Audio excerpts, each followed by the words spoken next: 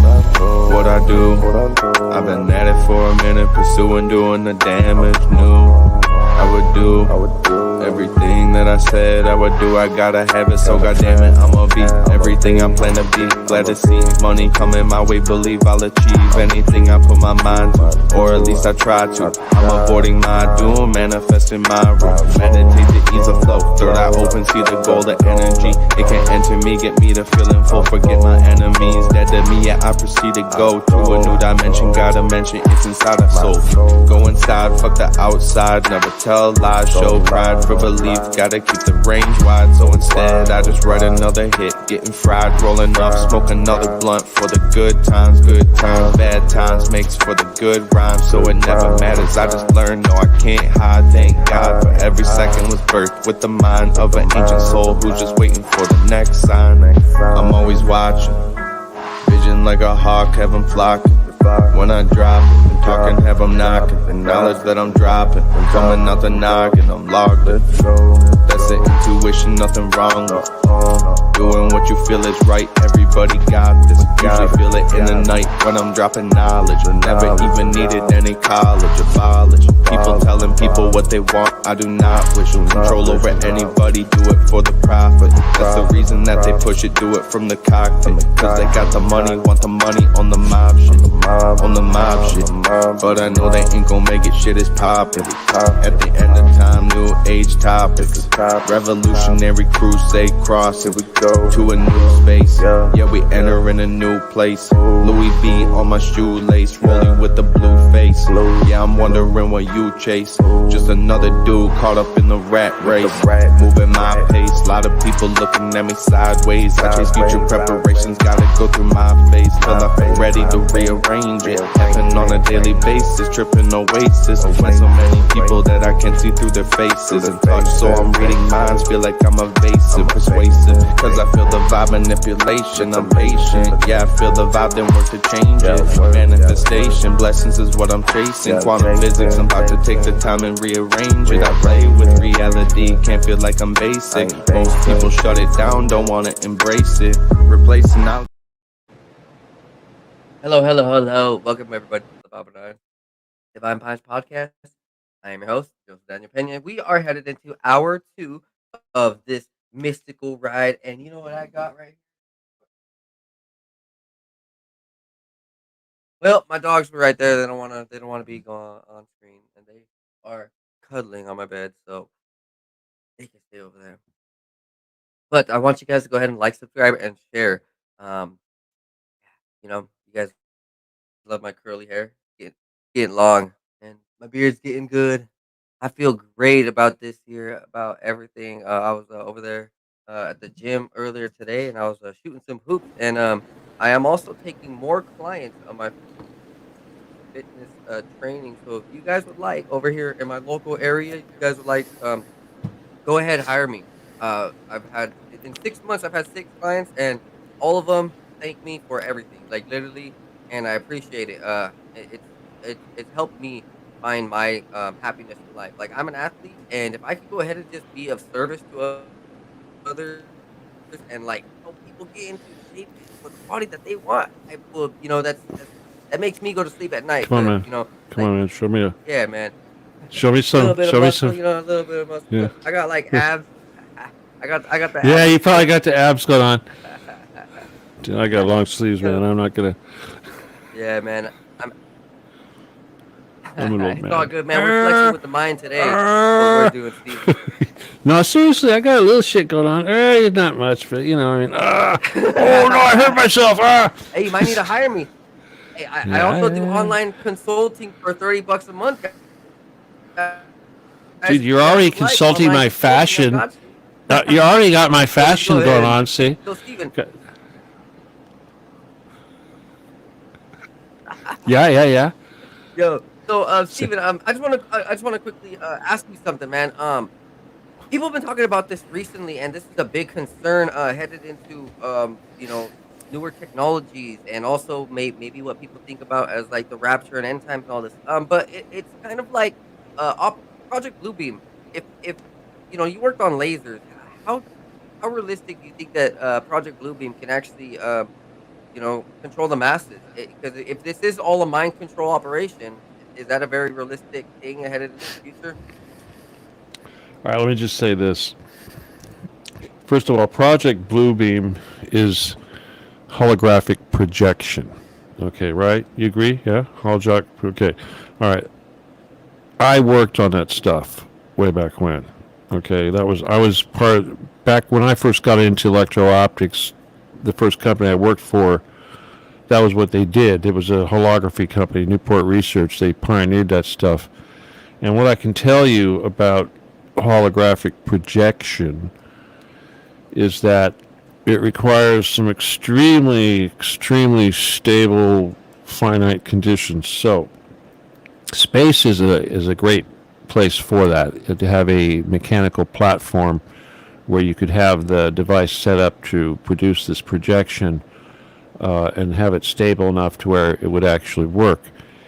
But the reality is that this technology, I mean, back when I was involved, of course, this stuff was a long time ago, well over 20 years ago, they can only make something so big. They can only project a hologram so big. And most of the holographic technology went into stuff like heads-up displays and jets and stuff like that. But this kind of thing that you're talking about, the platform, you would need something like a space telescope to do that. Okay, it would have to be something like a space telescope. Now, I know that I saw your flat Earth stuff and firmament and all that stuff on your thing, and I'll just say this, that my work, especially with lasers and electro-optics, was very much involved in satellites and things like the space telescope. I worked on the space telescope. I did stuff that went up in the space, the shuttle. I worked on, lots of satellite stuff. And my lasers were actually spec'd by Boeing and, the various companies that make satellites. I mean, right now it's only Boeing. I mean, everybody that makes satellites pretty much is now Boeing, except for, what's his face, Tesla. But, but yeah, back then, for the longest times, my laser was actually used in all the satellites because they used it to align the star navigation stuff. So, I'll tell you, man, the physics, okay, well, let me just say this. In electro-optics, it's all quantum physics, okay? There's tons of, there's lots of physics, but there's mostly quantum physics. And some of the things you learn really, really early are curvatures. In fact, my whole thing, one of my big specialties was flatness. I'm like a world expert on flats. And this is really important because a flat is like an infinite thing. Okay, it's either a little concave or a little convex, and it can be that in infinite amounts. Okay, so but the point is that this technology is what is used for like semiconductor production. Your ability to make tiny chips is completely dependent on your ability to make really, really good flats and other stuff too. So in other words, it's like a country, say like the United States or Britain or Russia or China, whoever, they're going to have a National Bureau of Standards, right? Kind of a thing. And in that National Bureau of Standards, they're going to have their reference stuff, like the flat. They'll have the flattest flat they can make. Okay, it's like the flattest flat. And they'll, this stuff gets to the edge of where you can't even measure it. It's kind of like the space telescope. It was theoretical. You can't, there's no technology to actually measure it. It's like voodoo, okay? And it's from that material that everything is based, okay? In other words, all the machinery and everything else, all the standards, all the calibration, everything else is based on these national standards. But here's the thing. One of the most basic things that you learn is that is this curvature, like convex. Like for instance, a wave. We use wavelengths of light, okay, extremely, right, wavelengths of light, and it's not just wavelengths of light, because like a wavelength of light is like the bands of a rainbow. Okay, going from one side of the rainbow to the end. Okay, that's a wide band. Okay, but a narrow band is going to be like a single wavelength. Okay, like like a specific thing, like a laser is going to be 633 nanometers or something like that. Specific wavelength. All right. Well, then from there, you get into divisions of that, fractions of that. Okay, and so like when we're measuring some, say like flatness or something like that, we're getting into fractions of a wavelength. So like the National Bureau of Standards probably is going to be 60, 80 lambda, which is like a fraction, 80, 1/80th of a wavelength of light.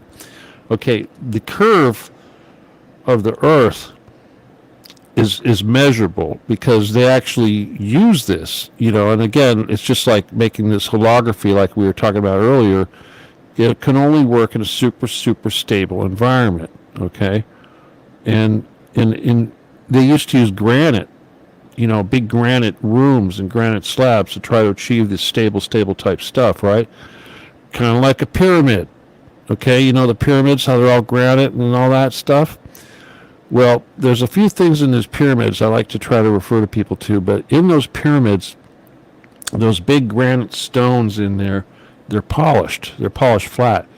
Now, what people don't realize, and of course I realize this because I'm a, flat expert, is that the level of polish that they have, the level of flatness they have on those stones is like the same stuff we do today, okay, with all our laser technology. Okay, now they obviously didn't have lasers back when they made the pyramids. I mean, we don't think they made lasers, but what they did, well, they might have, right? They had, okay, you know what they had? They had light bulbs. Okay, now those light bulbs, what they do? They put out light, and light could be a wavelength. Okay, so in other words, back before we had lasers, when we were making optics, we used sunlight. Okay, Isaac Newton and all those guys, Galileo, whatever, and they're making their telescopes. They're doing that stuff outdoors because they use sunlight to make interference patterns between the pieces of light when they're trying to calibrate what the piece that they're trying to construct. In other words, if you're trying to make a really flat piece of thing or a curved thing, you make it opposite. You fit these things together. And it's by looking at the wavelengths, the bands of light, the rainbow that you see, is how you can tell what the shape is. But anyway, the point is that they didn't have this reference. They didn't have that stuff. But they could use a light bulb, like you say, but they'd still have to make a flat. But one of the other things that they did that was crazy about these, like the Great Pyramid of Giza. I firmly believe that the Sumerian tablets are right when they talk about the battles in the sky between Enki and Enlil and their creator, but that's a reference to something, as well as the Brahmanas that are referenced in we could talk about that too, man. I mean, you know how that stuff works. I know you want to talk. So what I'm saying is that. So that technology did exist when the pyramids were built. I do believe that there were lasers. Yeah. Okay. Well. All right. This is what the thing is that you should remember is that the Earth has epochs. Okay. And when an epoch could only be like maybe 20,000 years, 20,000 years, and then after that period, everything kind of like starts over. So like when we talk about Atlantis and Lemuria with the Vimnas and all that stuff, that was the last epoch. That was the previous epoch. See, and then we don't even know what happened before that. Diminishes. They say that like 80% of the life. Yeah, they say like 80% of the life that was on Earth was destroyed after the last flood, and it's been like that every cataclysm. That's why the giants were taken away from us. Well, it's worse than that, dude. I told you about these guys being running the show for like 25 million years. In that 25 million years, there have been many, many epochs. And these guys always skate through this stuff, either by going in underground or by going up in space or whatever, but they skate through that. But there's been several extinction events on the Earth where everything died off and it had to, like, start over, for sure. And a lot of that was because of this warfare between these these nasty entities that we're dealing with. So, okay, so for a quick reference, you said Palladians a few times, and I actually do think that I've had some occurrences in my astral travels and my ET encounters with Palladians. So what is your idea of them? Because in the ancient past, they were referenced. Pleiades is a star system that was referenced by many cultures, and that is where Palladians came from. Mm-hmm. Well, Palladians are service to others. They're STO. That's why they look like humans. And again, there's this thing called densities, and this is really important. There's 9 levels of density. All right, we're on level number 3. The Palladians, the Draco, and all those guys, they're above that. They're like on 4, 5, etc. But the thing is when you go transition from level 3 to level 4, the STO and the STS separate. Okay, like right now on this level, it's all about the yin and yang. We have the two togethers. We have everything's dual polarity. That's the STO and the STS. Someone wants to serve, somebody wants to be served. But when you graduate and go to the next level, those sides completely separate. And so once that happens, there's a lot of entities. You see, here's the thing about life forms. All life forms eventually take on the so-called image of God, as they say, which means that it doesn't matter what that life form could be. It could be a reptile, it could be a fish, it could be a dog, it could be a cat, could be whatever, a plant, whatever. Eventually, it becomes a sentient, intelligent being, and it graduates into the form of a human. And this is why we have these entities out there, dog aliens, whatever the hell. That's what that is. But basically, that's a gift. So a lot of times when you hear about people with your encounters with like the Greys or these various aliens, they say, well, we're taking DNA because our species is having regressive DNA issues and we need your help to survive and blah, blah, blah.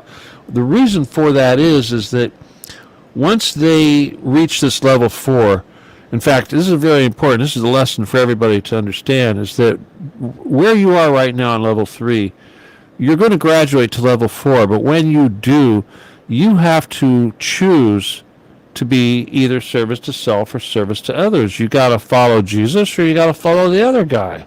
That's the bottom line. And if you make the decision to be service to others, then you will stay human. You will go to the 5th level. You'll essentially go to heaven, but you stay human. Now, these guys that decide to go the other direction, to stay service to self, they're going to revert back to whatever they were. Okay? So that's why they're going to lose their human form. And this is a kind of a nice rule of thumb. If you're dealing with these entities, like you're talking about Pleiadians and what have you, the easy way to know who's pro-human, who's a good guy, isn't a bad guy, are they're going to look human, okay? Unless they're a clone, of course. But here's the other thing: a service to self entity will be more inclined to talk to you and interfere in you, whereas a service to others entity is not going to interfere. Okay, it's just like Star Wars or Star Trek with the Prime Directive. They don't interfere. The good guys don't interfere. So the Palladians rarely will have any contact with humans. And except for like the rare occasion, like with Billy Meyer, that was just a really rare one of those things that they decide was necessary. But what they really do is they're the ones that are having these battles. So when people are talking about white hats doing this and all that and running around, hey dude, is that THC or is that something else? Anyway, yeah, okay. See, you make me want to grab one. No, I can't. Weed. Yeah, it's fun. It's fun. The fun stuff. Okay, that's cool. It's got cool colors and all that.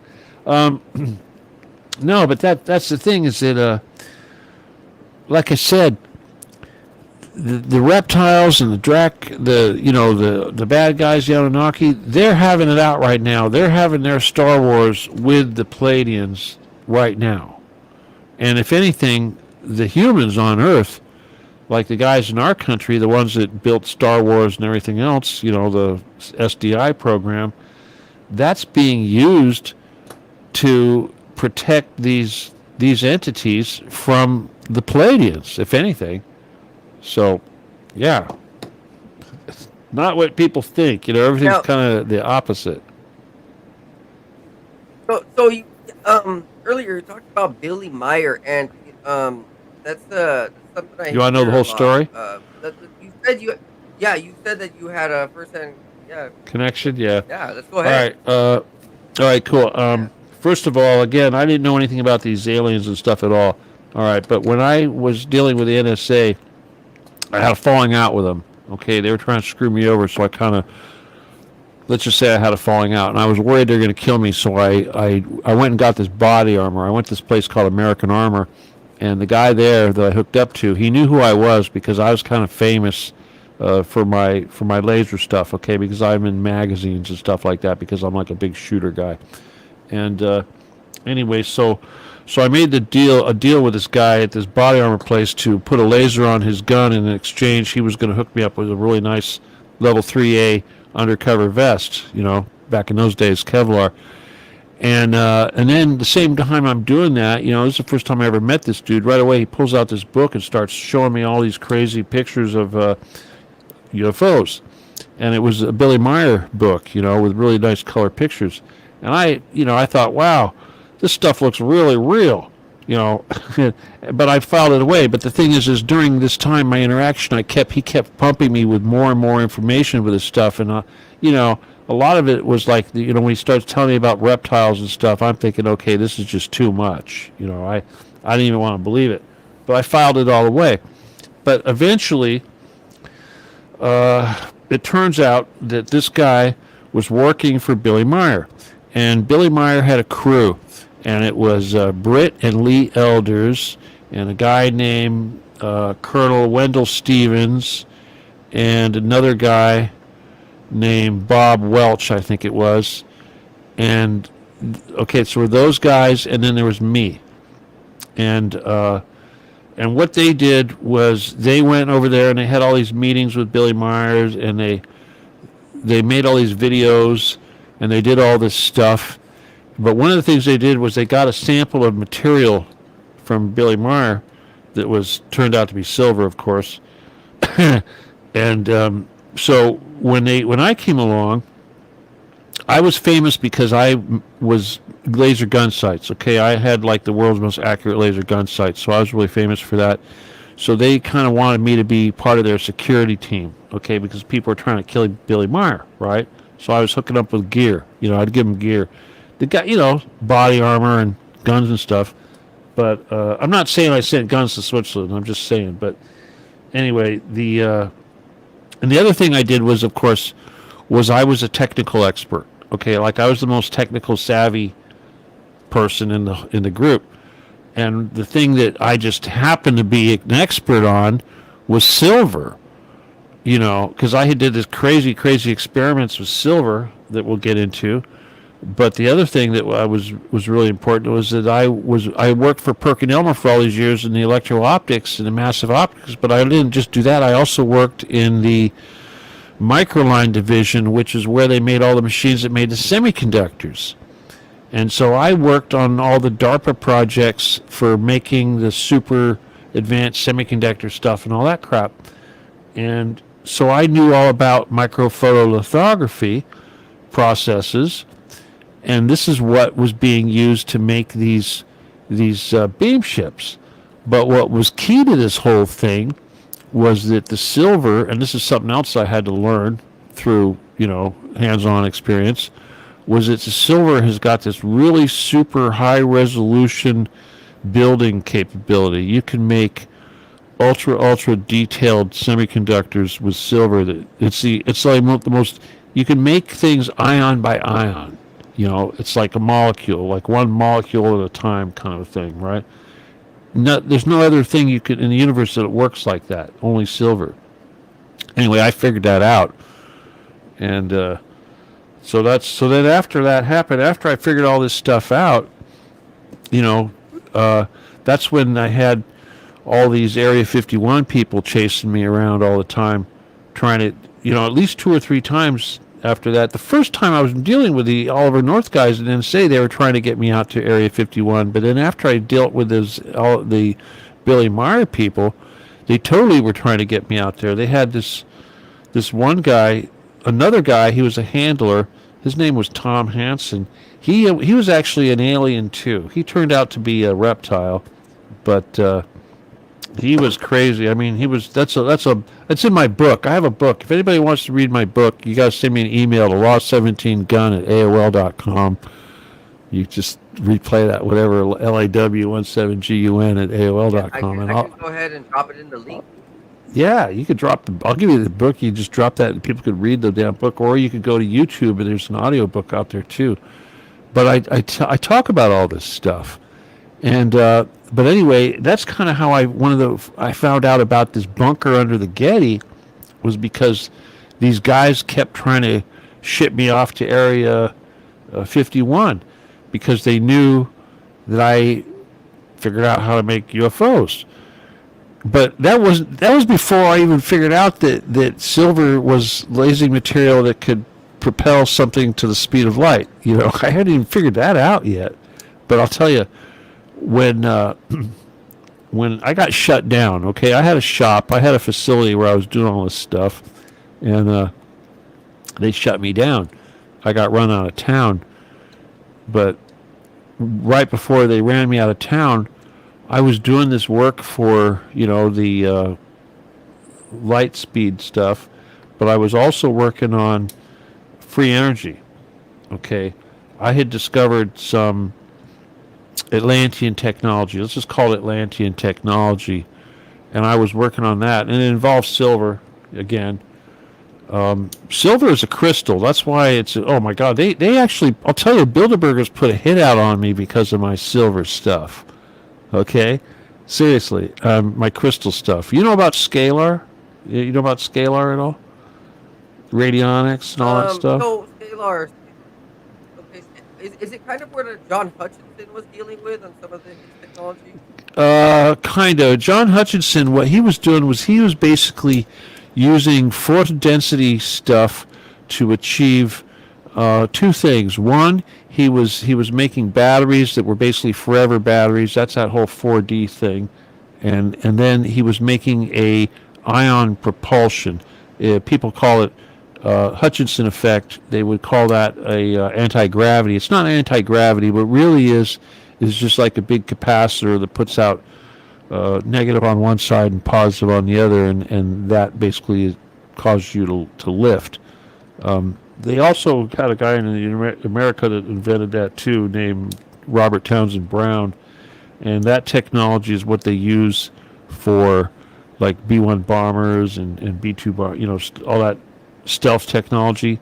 That's actually ion drive. So a lot of your little beam ships, when you see them putting around and stuff, they're using ion drive. That's how they kind of float around. But when they want to go to light speed, that's when they turn on these lasers, and it's not really a laser. It's actually a byproduct. I had to discover this too, okay. But this is actually what I learned this from the university in their experiments. But what they actually were doing is they would expose the silver to a plasma, which is a compressed electricity basically, and that would cause the silver to degrade and produce this ultraviolet light. Okay, and anyway, this is a huge big deal. Okay, but I was also working on plasma too. I had a project. It was a C.I.A. project. We called it the plasma beam, and it was a big flashlight, and we used the plasma for the light source.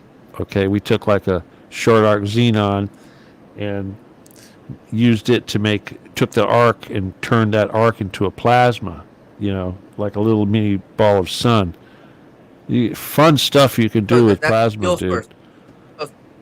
Well, it's not fuel stuff.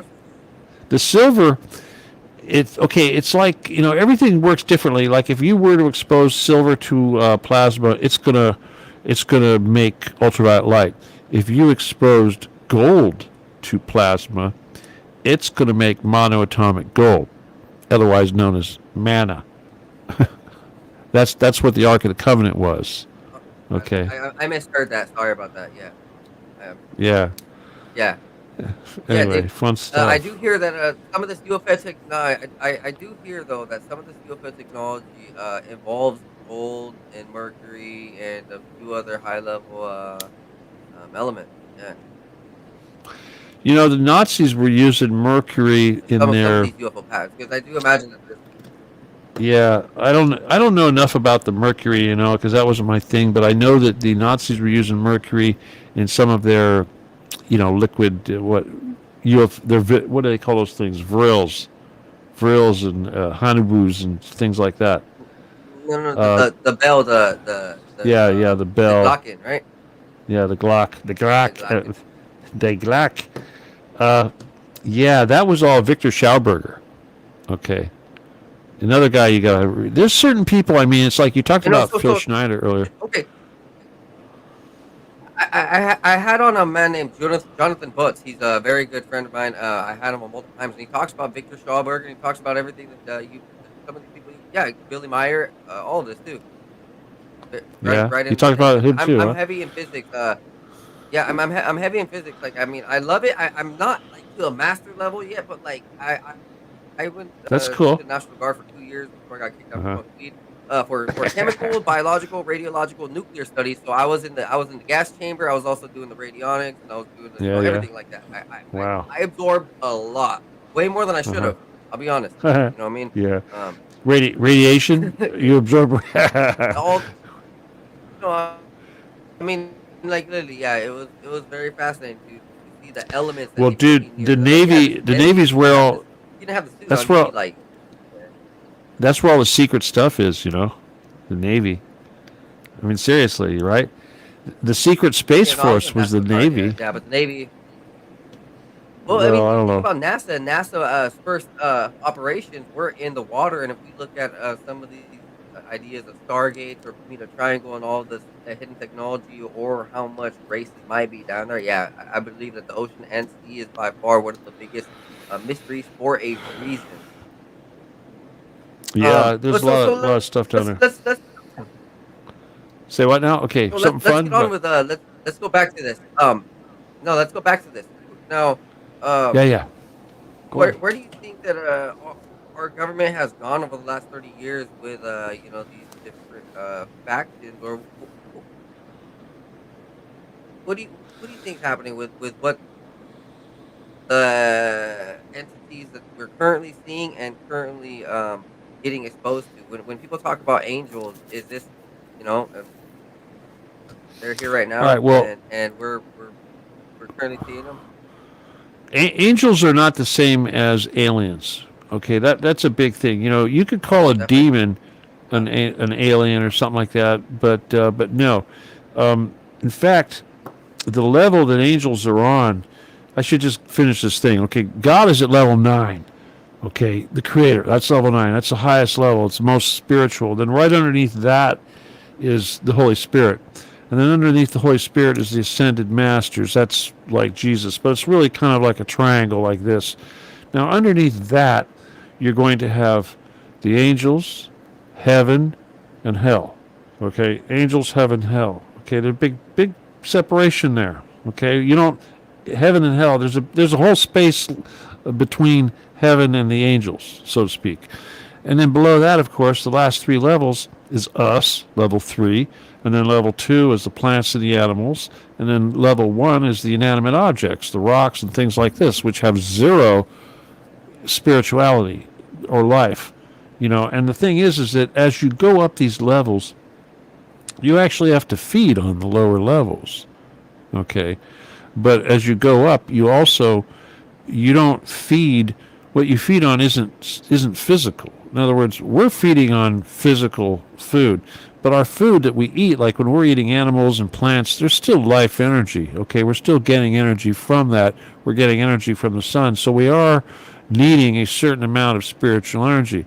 But above us, where the aliens are, not heaven or hell or whatever. I mean, you could say aliens is technically hell. The level above us is technically hell.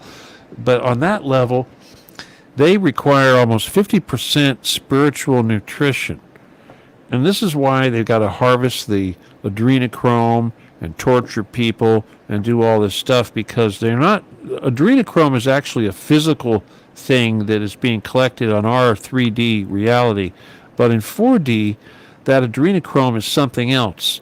It's human emotional psychic energy, negative human emotional psychic energy. They call it loosh. Okay, now this loosh is what they use the black goo to collect from us. And when they're torturing people or they're harvesting these fluids from these children, they're collecting loosh. And this is why they're trying to make everybody upset and put us in war and everything else, because it's the hatred and the despair and the anger and the fear that create... These are emotions that create this energy that they need to eat. Okay, now Pleiadians, on the other hand, they don't require... They get spiritual energy, but they get their spiritual energy from serving each other. You know, that's how that works. And they're like all vegetarians on these higher levels. But so, I don't know, that's important because people need to understand that, well, this is a spiritual war that we're in. We're not here to fight humans. We're here to fight these guys just above us, and they're in a spiritual realm. And you don't use AR-15s to shoot these guys.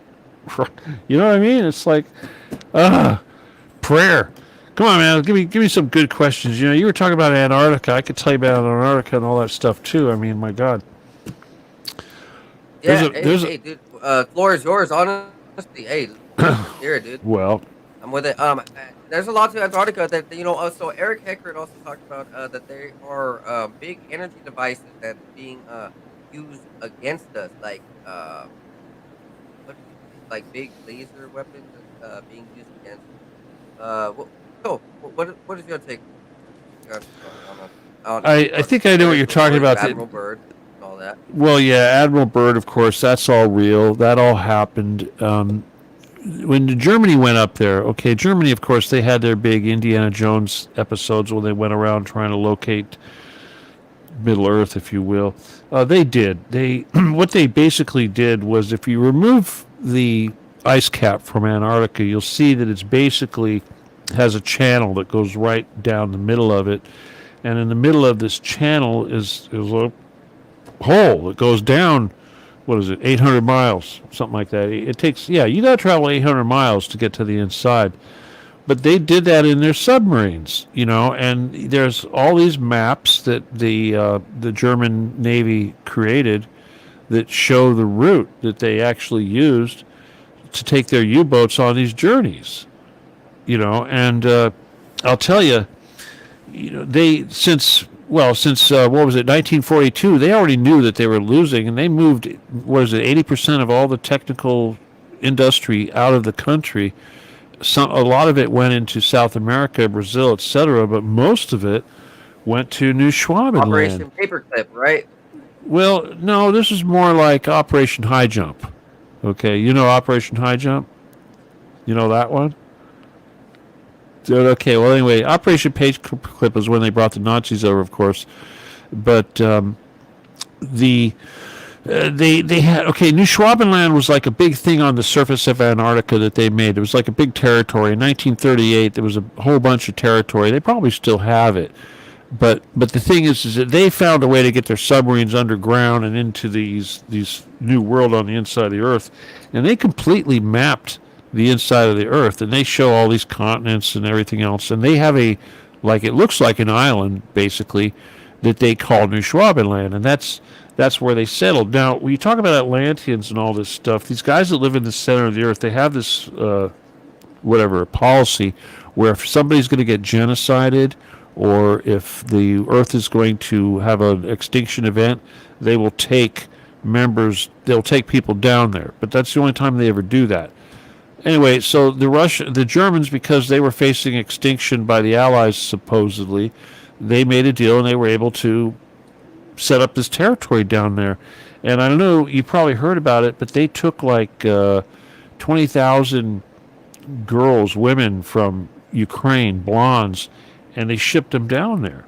So they've been trying to populate this thing for some time. And now what happened was after the war, that's a joke.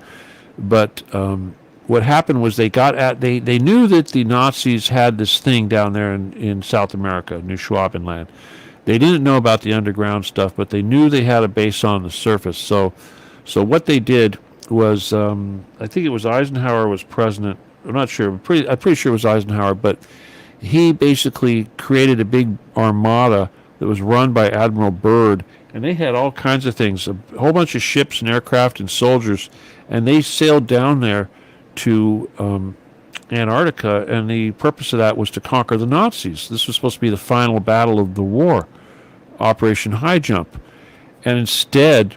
And they were actually in cahoots with Russia to do this, right? Well, we were, of course. But now Russia wasn't involved in this operation. It was strictly an American operation. But what Russia did do is they documented it. Okay? If you want to see any film whatsoever about this operation, there's two versions. There's a Russian version and the American version. The American version looks like Jacques Cousteau or something where they're playing with penguins. The Russision version, there's UFOs flying around. Okay? So it's a big difference. Yeah, very real. Okay, so what happened was they went down there to attack these guys, and the UFOs basically came out of the water, and these were German-made. These were human, German Earth-made units, and they had help from guys from the inside of the Earth, basically, and they wiped out a bunch of these ships. They took out all the aircraft, and they killed a bunch of men. And the United States went home, and let's see what happened. Admiral Byrd, the commander, told the president that he demanded that we drop a nuke on him. He wanted us to go back there and nuke it, which obviously wouldn't have happened because they would have shot down the plane with a nuke. What a joke, right? But the president said, no, I don't want to go down in history as the man that nuked Antarctica, because they could never tell us why they did it. Is this what forced them to sign the Greada Treaty? That's speculated. Yes. Or that was. Yes, that's what happened. Yeah. Okay, this is what actually happened. A lot of people don't realize this, but when the U.S. lost Operation High Jump, the United States had to make a treaty with the Nazis. Remember, we're not talking Germany at this point. Germany lost, but the Nazis actually won. So what we did was we gave the Nazis control of everything west of the Rockies in the United States. Okay? So the United States is divided into two sides. Now, bear in mind, these are just two sides of the same coin. Okay? It's like Democrats and Republicans. It's really the same thing. So on the eastern side is like the Jewish side, the Zionist side. Okay, the social Zionist. Okay, on the east is social Zionist, and on the west is National Socialist. Okay, now they sound sort of like they're two different things, but they're actually the same thing.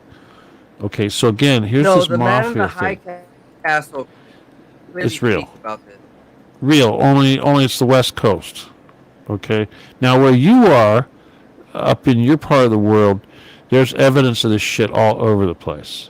Okay, if you look around, you probably know what I'm talking about. Okay, because here's the thing: where all those trees is very much like Germany. See, so you're going to see all kinds of Nordic, Celtic kind of Druidy sort of stuff around there. You're going to notice stuff like that. There's a lot of that stuff in South America too, but in your neck of the woods, in fact, I'll tell you. San Jose Islands. You know San Jose Islands? There's a major base there. There's No. But so Walter Scott, he's a Freemason. He said that there's a specific reason Lewis and Clark came over here to Washington State, to our area. I'll tell you why. There's a very secret reason. I'll tell you what it was. Well, I'm Okay, good. it's I the know. same. There's You a know, lot in my head that I'm thinking. it's the same thing. It's the same thing. It's always been two things: El Dorado and Fountain of Youth. Same thing. It's always been the same thing. It's true. Okay, what is El Dorado? El Dorado is rivers of gold. That's underground. There's that stuff down there. The whole western part of the United States has got that underground. That's one of the reasons why they want to kill us all, because they don't want to share that stuff. And the other thing is that if you go down like 10,000 feet, there's this water down there they call living water. And that's the so-called Fountain of Youth. And they know about that. And I'll tell you, one of the reasons why they have these places when they go and they kill people like they did in Hawaii recently, Lahaina, or they did in, say, Paradise, California. Oh, great. Hang on a second. Yeah, Paradise, Right California back. was very interesting with what happened there. Yeah, Paradise, California was very interesting. There was an alien Well, race it's that was usually. killed. Oh, hold on. Yo, we're getting too hot, man. Everyone's calling. The demons are after us. If this is someone who I think it is, it's someone that I was doing a screenplay with that I haven't talked to in like forever. It's like, really, if you're calling me down, this is too weird. Yeah. Anyway, hey, we're having fun. We're tingling with Hey, stars, man. how many listeners Dude, you this got, is a dude? powerful conversation. Well, I'm on multiple platforms, so just within what I'm seeing, it's 6, but there's at least another 10, so at least 12, 15 live. And then once I stream it out and once I publish it, definitely a lot more. Good So luck. I don't even know, dude. I don't know how many live. Maybe, Dude, they're probably gonna kick maybe this even off like of 30. Facebook. You're gonna get, if you put this on YouTube or Facebook, No. they're gonna take it down. It's already on YouTube. It's on Facebook. It's on Twitter. It's on. Is it? Oh, it's on live Twitch. streaming right now. It hasn't been pulled. Oh yeah. Okay. Yeah, this cool. is live streaming. Seriously, man, I'm like So we haven't said forbidden. any. We haven't said any of the keywords. No, we haven't said any powerful keywords like family names. Uh-oh. We haven't? I thought we did. No. Yeah, no. I mean, like really specific family names. You know what I mean?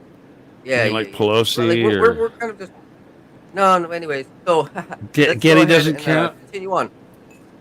No. So let's. Man, this is. All right. Well, you live up in Seattle. You live up. I live on the east side of the mountain. Oh, on the east side, huh? Okay. Well, I don't really know my way around, but I know up in the north, up there with all the islands and stuff up there, there's a big giant So you base. said about Because San Jose, yeah. yeah, San Jose Islands, whatever. And it's a big Nazi base. It's one of those big Nazi bases. So yeah, Nazis are really thick over here. But it's all the same thing, you know. I mean, Nazis, Zionists. So it's the same thing. And now this is leading back to what we were saying with Eisenhower and the Greater Treaty, and so Yeah. he had the alien Valiant Thor. Is that something that you think is 100% accurate? All right. Here's the thing about that whole business, is that if the U.S. government is involved, it's the bad guys. Okay, there's no white hats. Okay, because the good guys, the good aliens, don't talk to us, and they certainly don't make treaties with the U.S. government. And everything that the U.S. government has been doing with their treaties with the Greys or the reptiles or whoever, you know, that they're doing with these bases and Dulce and everything else they're doing, it's illegal. It's not constitutional. And I'll tell you something. You know, I work for the N.S.A., but it's not the N.S.A., it's this mafia. But all these countries, especially these countries in the so-called West, they've got these security agreements that they've all signed with the N.S.A. And any country like that's done that, you know, like the Five Eyes countries or whatever, they've completely handed over their sovereignty to the N.S.A. So the point is that if you have all this underground stuff, these bases with these connections that go all over the place, that go under state borders and international borders, etc. That's not a government, okay? That's not a country. That's a world government. So in other words, the enemy that's down there eating these children, that's doing these horrible things, that is a truly world government. That is the new world order. And I'll tell you, people think that we can fight that by electing somebody president or something. That's ridiculous, because the only way that you can fight a world government is with a world army. I mean, you can't have one country, like, for instance, sure, if we do this Getty thing, and which is, we're going to do it, trust me, we will do it, but when we do it, it's not just going to be California, it's not just going to be the USA, it's going to be the whole world. Because, like I said, when you go underground and you start going down these tunnels to these different bases, you don't know where you are, what country you're in, you're wherever you are. And when we go down there, we have to clean out every single one of these things with their permission. I mean, just imagine how much work it's going to take to have to walk every single one of these tunnels. I'm serious. That's what we're talking about doing. It's hard. There's more tunnels down there than we can walk. Seriously, it's that crazy down there. But we got to do it, because whoever controls the undergrounds control the world, and this has been going on since the flood. I mean, you go back to Noah's Ark and all that. You go to Nimrod, which was 3 generations after Noah. When he was executed, his followers, who were basically, doing human sacrifice and everything else, eating babies, they went underground. And they've been underground ever since, So, tunnel rabbis, that kind of thing, Same people. Okay, dude. Yeah, I definitely agree. I think that it's all connected. I mean, you even look at some of these movies that are dropping hints, like they're going into the underground, like King Kong. They're like they have traversed into the inner Earth, from what I understand. I think that there's a lot of truth to that. How it's playing out now. What do you think is happening with this one? Be interesting, like Elon Musk and Mars. What is that all reference to? Is that just trying to take us off world, or are they trying to bring in Martians here? We're already at Mars. We're already on Mars. Okay. It's just like Elon Musk with his boring machines. We're already got boring machines. These are his boring machines. This is him. This is private. But I'll tell you something about this going to Mars business. Underground. I don't think that Mars exists. I mean, aside. No, there's definitely there's people on Mars right now. I mean, hell, you look at Jared Leto. What's the name of his band? What's it called? 30 Seconds to Mars? Yeah. Right? That's because it takes 30 seconds to get there. Okay? There's a jump room in it. I think it's very close. No, it's not. They basically, they have a teleport technology. I mean, I can tell you how that stuff works, but basically it's called a jump room. There's one located. Show. Huh? It's a what? The Stargate show. It's not really a Stargate. Stargates are portals. It's not a portal. Okay, a portal is something completely different. Portals are actually what the reptiles and the enemy use. We don't really use portals per se, but what we can do is we can use this jump technology, which basically takes your matter and turns it into energy and then converts it back into matter. It's kind of like being able to explode an atomic bomb and then put the explosion back together. Okay, that's the technology. The Star Trek stuff or the Star Wars? Well, I hate using movies, but basically this is what it is. It's like it's all about converting matter into energy. Equals MC squared. You can't go the speed of light or over the speed of light unless you get rid of the matter. Okay, so all matter can be converted into energy. It's just that we're not very good at it, and this is why we use alien technology to do it. Eventually, we've learned to convert matter into energy. That's fission. Okay, there's different types of converting matter into energy, just like what I just told you. The thing with the silver and the gold, that's converting matter into energy, except for the gold one.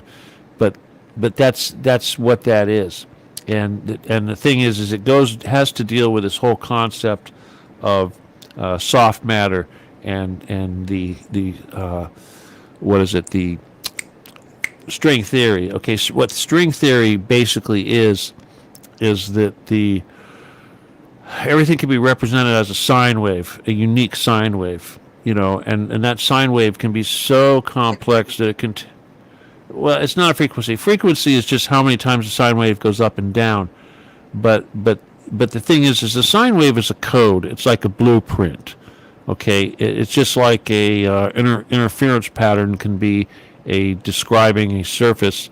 One of these frequencies or one of these very specific sine waves can be used to describe anything in the universe, because technically all of your matter and your thoughts and whatever that makes you can be described in the form of a sine wave. Okay, so that's a very, very specific sine wave. And a string theory is basically a sine wave that is fluctuating all over the place and is waiting to be told what to do. Okay, that's what we do when we manifest. We basically take the soft matter and turn it into hard matter, and that's what that is. And what does that have to do with what we're talking about? What they do, and this is kind of like the whole Akashic records. The Akashic, about the Akashic records, and all that, I hope. But anyway, yeah, just nod your head. Yeah, okay, all right. All the information is on the Akashic records. The Akashic records is like the map. Okay, that's how you vector. If you want to say like go from this star to that star, you use the Akashic records to vector from this point to that point. But you need to, in order to do that, you have to first achieve light speed, and then as soon as you achieve light speed, you don't go any faster, but as soon as you hit light speed, basically all of your matter is converted into energy, okay, so that you can get past this whole E equals MC squared thing. And in that moment where your matter is energy, everything is relative. In other words, there's no time and space. Okay, so you're using the Akashic records to vector from point A to point B. So basically, that's like a radio transmitter and receiver. Okay, it's like it's like creating electromagnetic spectrum from one side to the other. It's exactly the way radio works. And anyway, so what happens is you're basically become a radio signal, because that's what a radio signal is. It's just a sine wave traveling from across the airwaves, right? Okay. The only thing is, you're doing this at the speed of light, and you're actually doing it faster than the speed of light, because there's no difference. I mean, there's no time. Not only is there no time, but you can actually go forward and backwards in time just by adjusting the speed with which you go in and out of this this transition. Okay, and that's what these chairs do. And not only that, you can also go to different densities, and so what these actual things are, these so-called jump rooms, is they're a chair that they took out of a UFO. Okay, so like when we had the Roswell thing, and we would recover, we recovered a ship, and then when we made the deal, when we made the treaty, we were also given certain technology.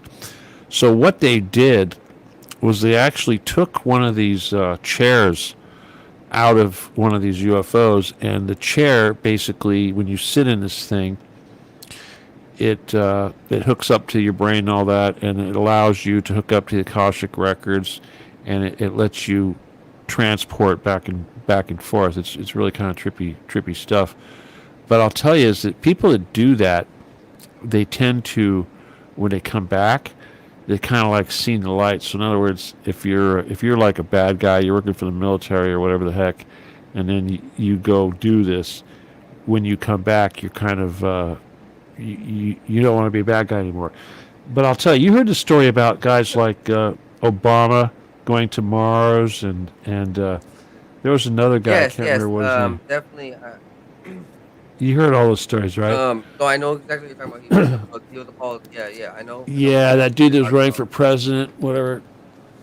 That's all true. Okay, but here's the thing. Michael.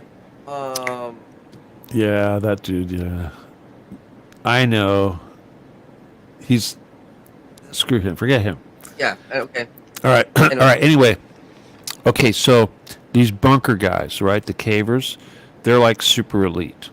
Now, when you get exposed to this level of elitism, it's super elitism. It's like way more than like the richest man on, like Bill Gates and all that, the Queen. Forget it. These guys are way more. Think they're all that. And then, if you go above that, there's different levels of this elite thing. So, like under the bunkers, that's one level, and then from there, there's guys living on the moon. They're like another level. Okay, they think they're even more cool. And then the guys that are living on Mars, those are like the ultra elite. They think they're totally elite. You know, so in other words, when somebody gets to do this space travel, you know, this stuff like what's his face that we're talking about, we can't remember his name, and Obama, yeah, whoever. Well, Musk, he wants to fly his. He's going to do it. You know, he'll do it. But I'll tell you, you were talking about the Russians and us having these deals going on. Technically, yeah, the USA, you know, the collective West has had a treaty with Russia. We've had like a space station floating around Mars for a long time. You know, I mean, you know, the Russians and the USA, you know, it's just like that space station they've got floating around Earth. They've got one floating around Mars. And I'll tell you, you know, I was telling you about that whole 25 million year thing with the aliens and all that stuff. This is real. Okay, so these guys, when they do their whole Space Force, secret Space Force stuff, they're having to battle Greys and stuff like that. Draco, mostly Greys right now. But there was, like I said, there was that big war that had been going on that basically chased all these other entities off of Earth. And there was a treaty made between God and these three, you know, bad guy entities. And that treaty, you know, they broke the treaty, but part of that treaty was that the Anunnaki would get Nibiru, okay? But before that, the Grey, they lived on the moon, and the moon actually got destroyed, okay? That's why we have these, debris fields floating around. But they rebuilt the moon. God basically gave these guys a new moon, and that moon is hollow. Okay, it's like indestructible. We couldn't nuke it if we wanted to, and that's where the Greys live. So then when we go there, you know, people talk about, no, we didn't go to the moon. They faked all that. You know, the films, they had Hollywood studios and all that. The reason why they had to do that Hollywood studio business. Andrew Basagio. Yeah, Basagio.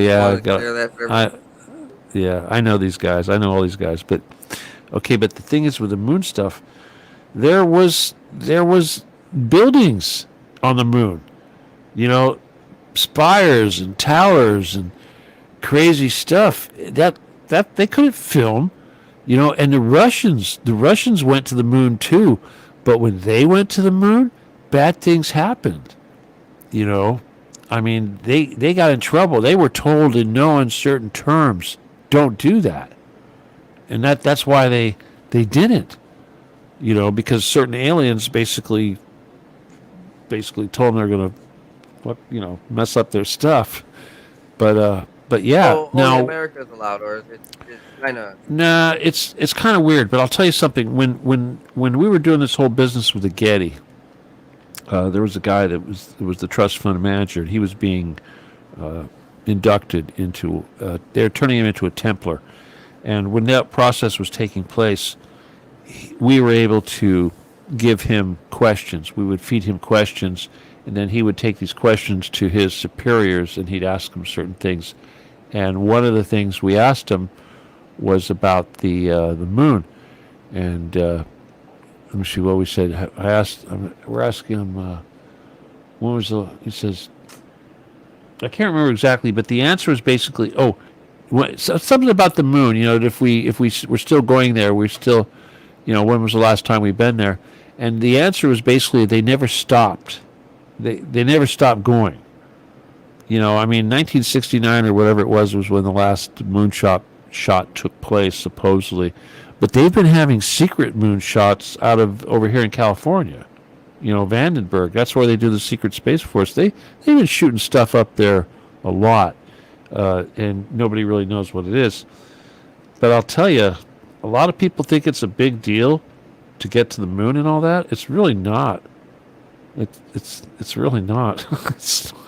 It's you can die really easy, but you can get there. Getting there is easy. Getting there alive is the hard part.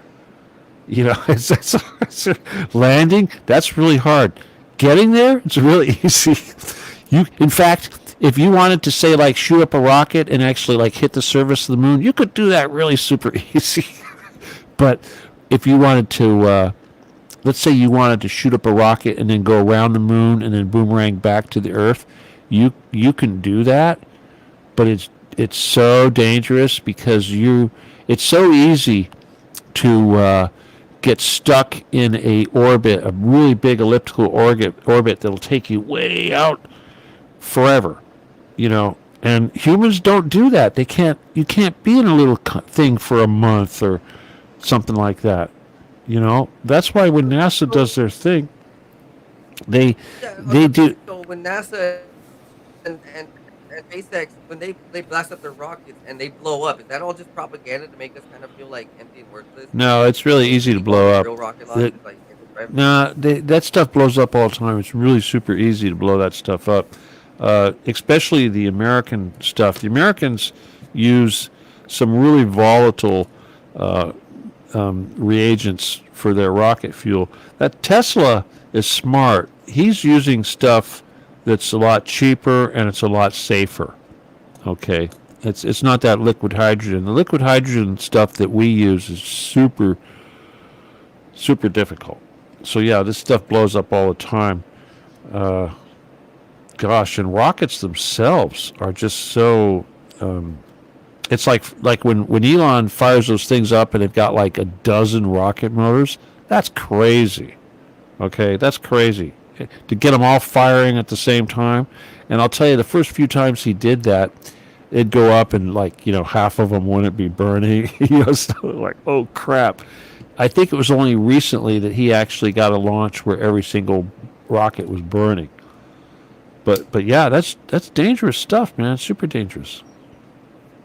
You know, I mean, I don't know. Rocket technology is not that complex.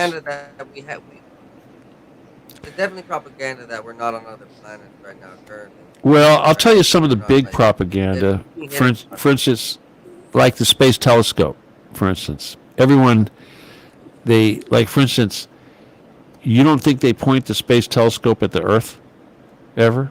You don't think, you know, one thing they never do. Well, from what I hear is that all the telescopes are actually pointed outward on to other lands, and it's pointed horizontally, pretty much like to where the outer world would be, like the ice wall and outer plains. And well, no, it doesn't really work like that. It's kind of everything works on a big circle. I know people, it's really hard to understand, but it's like, for instance, when I was talking about flats and how there's no such thing as absolute flat, because it's actually a circle. Okay, a flat is just a little tiny pie slice of a circle, if you know what I mean. Okay, but it just seems flat because you're taking a smaller thing. And space travel works the same way. There's no straight lines. You don't take off and point at the moon. It's a big circle, okay? And it's an ellipse. And if you know anything about math, you know that an ellipse and a circle are technically the same thing, okay? It's just an ellipse has two focal points and a circle has one. But you could take a circle and just take that focal point. Now you got this big long ellipse. That's what space travel is. It's just a circle, okay? And it's just a big ellipse, and everything's like that. Everything's like that. So in other words, when you're going to the moon, you don't aim at the moon. You don't aim at it at all. All you're really doing is you're already going in a circle around the Earth, right? But if you speed at a certain point that you speed up, you just make that circle really big. Only now you've got two focal points. Okay, that's all it is. There's an apoapsis and a periapsis. Apoapsis is the high point and the periapsis is the low point. So like if you were orbiting the Earth and one side you're a mile higher than the other side. That's your apoapsis. So when you're going to the moon, basically you go to your periapsis, which is the bottom of that circle, the shortest point, and then you step on the gas. And what that does is that makes your apoapsis go like this, like that, okay? And then once your apoapsis hits the gravity of the moon, boom, you're in it. You're stuck. You're caught. Okay, so that's what it's done. That's why when they go up, there's actually a couple different burn phases. Okay, first you get up to a certain speed, and you try to get horizontal. You know how you talk about that sideways thing? You have to get horizontal because you really need to get parallel to this thing. The Earth is going like this, and you're going like that. That's why they launch from the East Coast. They launch over the ocean like that because they're going into the spin. So what happens is you get a certain amount of speed, and then as you're doing that, it's creating an ellipse. It's or a parabolic thing. It's like when you shoot up a bullet, it makes a parabolic circle, it comes back down, hits a top, and then goes back down. Okay, so that top of the parabola, that's your apoapsis. Okay, now you hit a whole bunch of speed. You get your rocket up, got a whole bunch of speed. You got an apoapsis. Now, as soon as that apoapsis is over 70,000 meters, okay, that's like the top of the atmosphere, 70,000 meters. You don't even have to get there, okay. Once you've created this arc, like you're a cannonball, you made this arc. As long as the top of your arc is at the 70,000 meter mark or beyond, you can coast the rest of the way. Okay, so that's your first burn. Okay, and once you get to almost the top of that thing, before you start heading back down to Earth and crash, you turn on the gas again. And what that does is that moves the periapsis. Remember, the periapsis is the opposite side of that circle. But when you're in a parabolic arc, the opposite side of that circle is inside of the Earth. In other words, you're going to hit the ground before you ever see your periapsis. But if you speed up right before you hit your apoapsis, what happens is your periapsis gets really big. Okay, you want to make your periapsis big, you speed up at the apoapsis. You want to make your apoapsis big, you speed up at the periapsis. So they hit there right before they hit the periapsis. They launch those rockets with everything they got, and at that point, that makes the periapsis go whoop.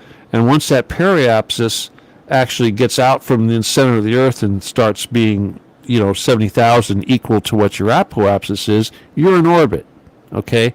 And they usually do this right at the apoapsis so that they can dump the first stage, okay? Because the first stage, you don't want that crap floating around. You want it going back down to the Earth, okay? So by dumping it up there right before you hit that apoapsis, it slows it down, okay? And by slowing it down, gives it a shorter periapsis, so it goes down to the Earth and crashes while you go in orbit, okay? Now, once you're in orbit, basically what they do is they go around the Earth until the moon.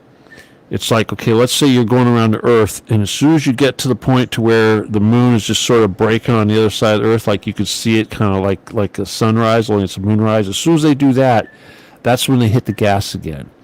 Okay, and they hit the gas, and it does the same thing. And this time, you want the periapsis. You want to be on your periapsis when you do this, and then they hit the gas, and then that apoapsis just opens up, whoop, and it just goes all the way to the moon. Now, let's say you didn't aim at the moon and you did it wrong. Okay, you could make your orbit really lopsided. Okay, you're still going around the Earth, only one of your loops is going to be way out here, and then it's going to come back and be close to Earth. Way out here. If you kept doing that, you're going to be dead, right? Because you don't have all that time to be floating around out in space, and that's why when they do these moonshots and crap, they got to time this stuff just right. So, there's no excess orbits. It's like in NASA, when they come back from one of these big long orbits, they want to go right into the atmosphere and have a periapsis that is on the ground as opposed to like orbiting. They don't even mess around. They're coming in hot. You know, it's crazy what they do, and it's scary. It's scary stuff. It's like, how many Russians have died doing this, going up there and trying to come back, and you don't even have to go up that far. You know, all you got to do I mean, they is don't even get have up. to use these. They just like finally revealed the UFO technology that they actually have. They can't. All right, I told you about that ion drive technology, and I told you about Robert Townsend Brown, and Boeing uses this technology on their B-1 bombers. We use it in our military right now. They use it on the elevators in these bunkers. That's how they get these big heavy things down underground. They're using this lift technology, but Boeing basically went to the government and said, we would like to incorporate this into civilian aviation, and they said no.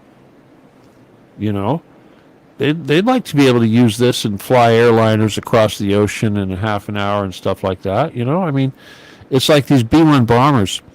On paper, they look like they're really slow. You know, they're flying out of Missouri, and they'll go on these, 24-hour missions where they fly over Iraq, drop bombs, and fly all the way back to Missouri. It's not no 24-hour mission. Once they get, here's the thing: they know how to hide this stuff from the radar. It's like really a 4-hour tricky what they mission, do. right? Yeah, it's once they get out over the ocean, they're going whoop. Yeah. They hide all kinds of technology from us. And I'll tell you, it's just like anything. When they ask for money, when the government asks for money for something, they're never paying for the thing that, well, that's a big joke. Okay, border wall, take your pick, whatever. They've already got the money.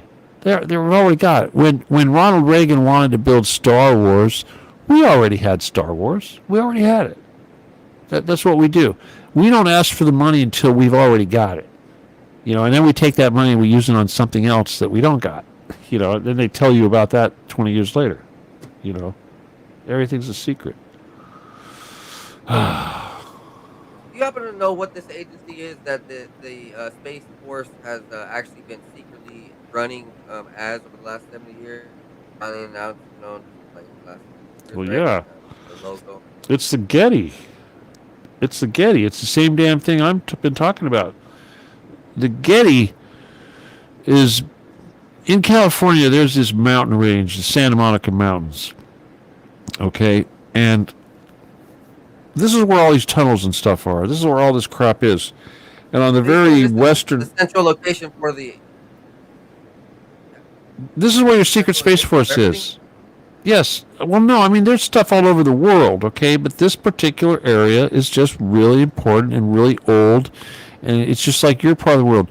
California in general, it's just, there's lots and lots of ancient tunnels down there. There's gold down there. There's all kinds of stuff. And the thing is, though, is that these big secret spaceships that they fly them out of Vandenberg, okay? They've got a big underground base. It's the same underground base that the Getty is. It's the same base. It's all the same base. So the guys that run the secret Space Force are the same guys that are eating the children and everything else. And when you talk about, like, what's his name, Thor, the alien, six-fingered alien guy, they're all the same thing. These are the Nazis. Okay, these are the same people that were, going, underground and doing all that stuff with in Antarctica. These are the same guys that were flying the Vrills and everything else. And I'll tell you, you can't really say there's good guys and bad guys because, for instance, Michael Aquino, he was a bad guy. Okay, but then you take someone like Max Spears or Casbolt. They were working for Michael Aquino. And one thing you can't do when you're a Sith is you can't do Jedi stuff. Okay, that's really what it boils down to. And the Jedi have powers that the Sith don't have, and those guys are the Sith. And when you try to use the power of light in a dark place, it destroys the darkness. And this is why guys like Max Spears were killed, because he tried to do that. and guys like Michael Aquino killed him for doing stuff like that. But they say Michael Aquino committed suicide. I didn't know that, but I put out a hit on him. Okay, in the astral. That's one of the things we do. I mean, that's his thing. He's Mr.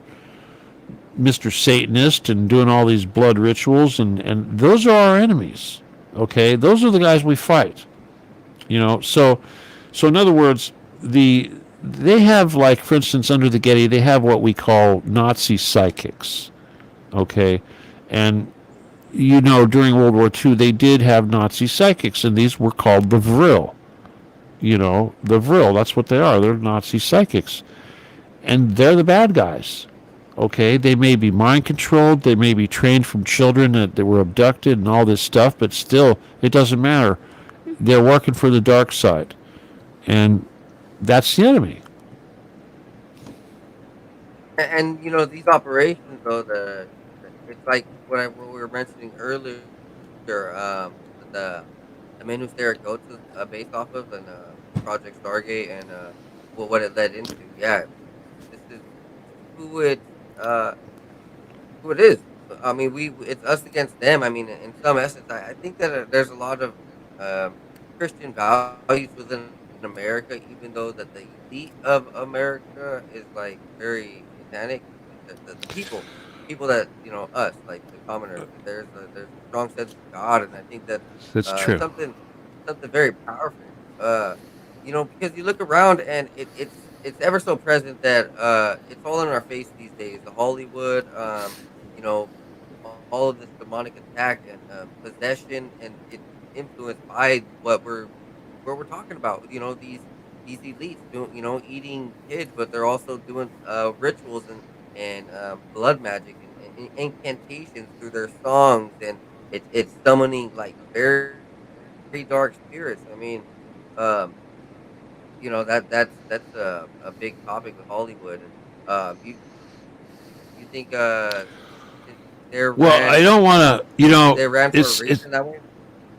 okay. First of all, it's not really so much a religion thing, because Jesus is not a religion.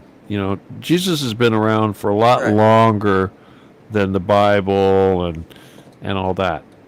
I mean, Christ. Jesus was the human on earth, but Christ energy, what Jesus was, Christ is eternal. Okay, you have to understand that Christ is eternal. So Christ has been around a lot longer than these things that we try to attach Christ to, like the earth and our clocks and our calendars and stuff like that. But ultimately, uh, Christ is the boss. Christ is our liaison, our connection to source, to God. God's so high up there that Christ had to be created just so that we could even communicate. That's Christ's job. But as far as this business with what we were created for and all that, it's like it says in the Bible.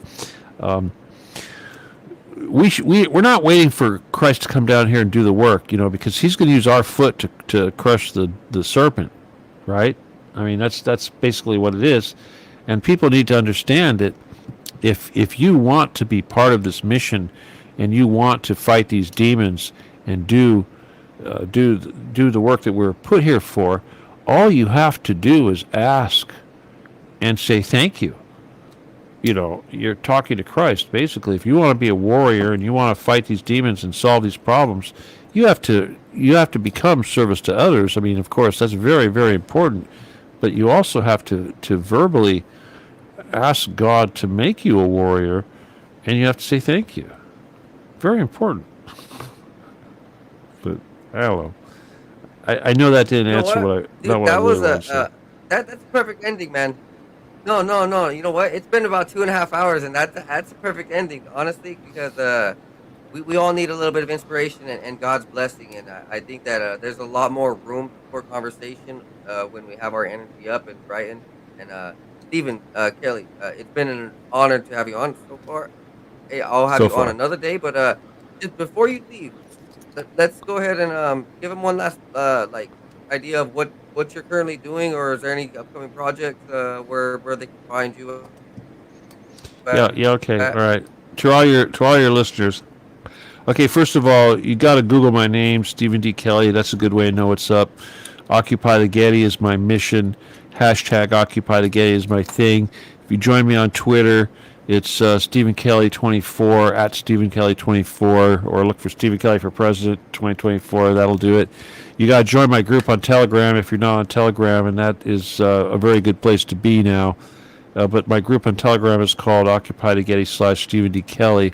Also, if you want the book, send me an email to law17gun@aol.com. And also, if you want to be a Jedi, write to me also.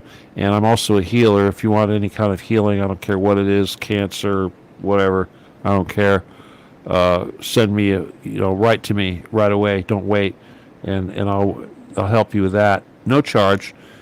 If you want to donate, my PayPal is StephenKelley714@yahoo.com. Okay, but you gotta say friends or family, or I'll send it back because we're not a business. Oh yeah, and Truth Cat Radio, as I mentioned before, that's my radio show every Thursday at 6 p.m. or 9 p.m. Eastern. Okay, 6 p.m. PST. I do my show, my Stephen D. Kelley Show on Truth Cat Radio. So tune in for that if you can. The most censored show on earth, man. I'll tell you. They don't want you listening. You probably get more listeners than I do. No, man, you know what? Hey, but honestly, if we combine, we'll have double and triple the listeners. And that's what we're going to do. So we're going to go ahead and have you on more, dude. It's been a fascinating conversation. We're going to go give everybody an outro. But so first, guys, thank you guys for being here. Remember, guys, like, subscribe, share, and be blessed. Be high. See you guys next time on the 509 Divine Podcast.